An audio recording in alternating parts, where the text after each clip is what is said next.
Hello and welcome. Today I'm going to show you how to change a colour within a image with a HSL. But before we get started, with the HSL, if we try and do it right now, I'll show you, and we target the eyes, you'll see that if we try and change the colour right now, it's going to change everything else. The reason why, because when you're working in RGB, if the colour's not red, green or blue, you've got other colours from them three what make it up. So while we're trying to change her eye, her skin is the crayon to orange colour. So when we try and change that, because her eye colour's got a bit of blue, we're going to affect the blues, so it's going to change the skin colour. Because RGB is made up of three prime colours, they're the red, green and blue for it. So what we need to do is reset that, delete it, and because we're targeting both eyes, we'll have to use a mask. If we was only going to do one eye, we could do it through a selection. So to put a mask on, we need to duplicate that first layer, because if we try and put a black mask on like this, we're going to lose the image completely.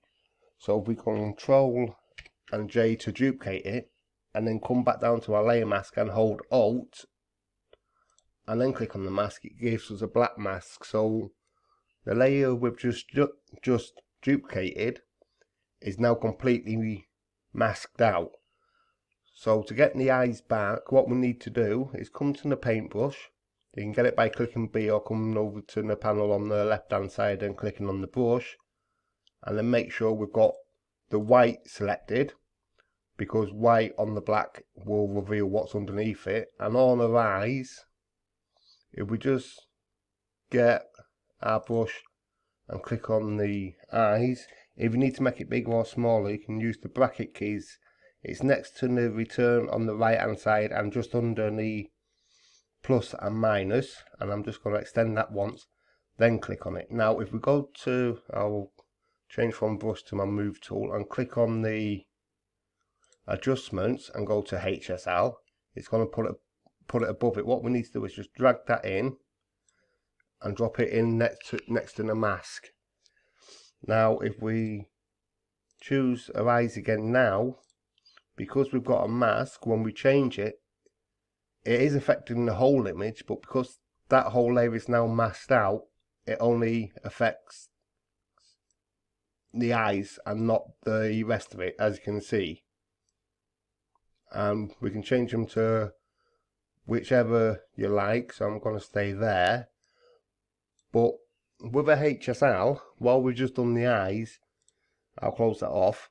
The one colour we cannot target with a HSL is white. The reason why we can't do white is because white's not a natural colour. But we can change the colour white, just not with a HSL. And I will show you. If we get rid of all of that and just come back to our layer, and to change the top colour, the top from white, what we need to do is grab the selection, make sure we've got the layer selected, and just make a quick selection. This is probably going to be the worst selection you've ever seen in your life. I'm not after note perfect here. And quickly select that side and this side. I'll go there. Get rid of the hair there.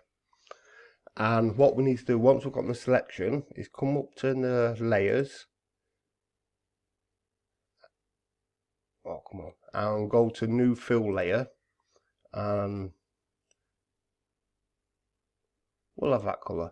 And I know you're thinking, well, that's not really changing it, but to change the colour now, we need to go into the blend modes and change it to colour burn. And as you can see, now the colour white's gone. I know the selection is not perfect. It's probably one of the worst selections you've seen in your life. But for demonstration purposes, you can see what I mean. and that's how you can change white, because you need to make it into a selection, because the HSL will never change white. If this video was helped, please give it a thumbs up, and if you're not subscribed, please subscribe and hit the bell to get notifications of my next upload. Thank you for watching, and I'll see you next time.